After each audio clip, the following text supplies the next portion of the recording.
கர்த்தருக்கு சோத்திரம். இன்று கர்த்தர் நம்மோடு பேச விரும்புகிற வார்த்தை, கர்த்தரோ இருதயத்தை பார்க்கிறார். ஆமென். கர்த்தரும் இருதயத்தை ஆராய்ந்து அறிய தேவனா இருக்காருங்க. வசனம் என்ன சொல்றதுன்னா, 1 சாமுவேல் 16ஆம் அதிகாரத்துல சாமுவேல் தீர்க்கதரிசி தைல கொம்பை எடுத்துக்கிட்டு ஈசாய் வீட்டுக்கு போய் ஒரு ராஜாவை தேர்ந்தெடுக்க காத்துட்டு இருக்காரு. அப்ப ஈசா என்ன பண்றான், ஒருத்தரையும் அனுப்புறான், 7 பசங்க அனுப்புறான். பாத்தீங்கன்னா வாட்ட சட்டமா ராணுவத்துல வர்றாங்க.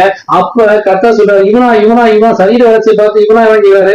இல்ல இவெல்லாம் கிடையாது, மனுஷன் முகத்தை பார்ப்பான், கர்த்தரோ இருதயத்தை பார்க்கிறான்னு சொல்லி எல்லாத்தையும் புறக்கணிச்சாரு. அப்ப லாஸ்டா ஒருத்தன் வர்றான், அவன் தான் தாவீது. அவன் சிவந்த மேனியும் அழகிய கண்களும் நல்ல ரூபவனா இருந்தான். அவனை கர்த்தருக்கு என்று அபிஷேகம் பண்ணாங்க. கர்த்தர் உங்க இருதயத்தில் இருந்தார்னா கர்த்தர் உங்களை ராஜாவாக அபிஷேகம் பண்ணுவாரு. எத்தனை பேர் உங்களை புறக்கணிச்சாலும் பரவாயில்ல, எத்தனை பேர் உங்களை வேண்டாம் தரலாம் பரவாயில்ல, நீ தள்ளப்பட்ட கல்லா இருந்தாலும் பரவாயில்ல, எல்லாரும் உங்களை பெத்த தகப்பங்களும் உங்களை மறந்துருக்கலாம், அப்படிப்பட்ட சூழ்நிலை தான் பரவாயில்ல. கர்த்தர் உங்க இருதயத்துல கர்த்தர் இருக்காரா, அவருடைய வசனம் இருக்குதா, அவருடைய வார்த்தை இருக்குதா, கர்த்தர் இருதயத்தை ஆராய்ந்து தேவனா இருக்காருங்க. இருதயத்தை முழு மனதோடு கர்த்தருக்கு ஒப்புறது வேண்டும். வசனம் சொல்லுது இல்லையா, முழு இருதயத்தோடு, முழு பலத்தோடு, முழு ஆத்மாவோட, முழு சரீரம், முழு பலத்தோடு கர்த்தத்துல அன்பு கூறாது. இருதயத்தை முழுசா கர்த்தட்ட இருக்கணும். உலகத்துல பாதி உன் கர்த்தட்ட பாதி சொல்லி அவன் ஆனந்தம் இல்லாமல் குடும்பம் இல்லாமல் கர்த்தர் வாந்தி கொண்டு போடுவாரு.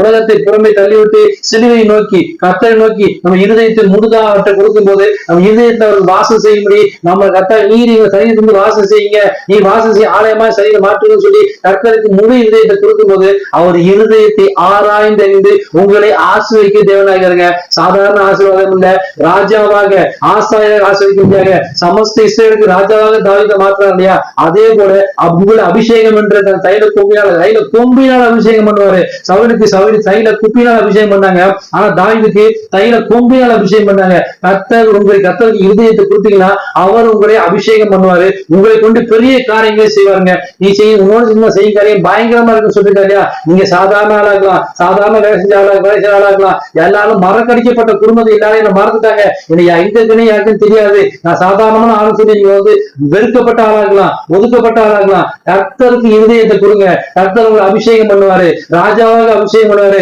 எல்லாரும் பார்த்து ஆச்சரியப்பட முடியாத உங்களை மிகப்பெரிய பொசிஷன்ல இருப்பாருங்க. விசுவாசத்தோட காத்துருங்க. கர்த்தர் இருதயத்தை ஆராய்ந்து தேவனா இருக்கிறாருங்க. உங்க இருதயத்தை கர்த்தத்தை கொடுங்க, கர்த்தர் நிச்சயமாக ஆசீர்வதிப்பார். ஆமென்.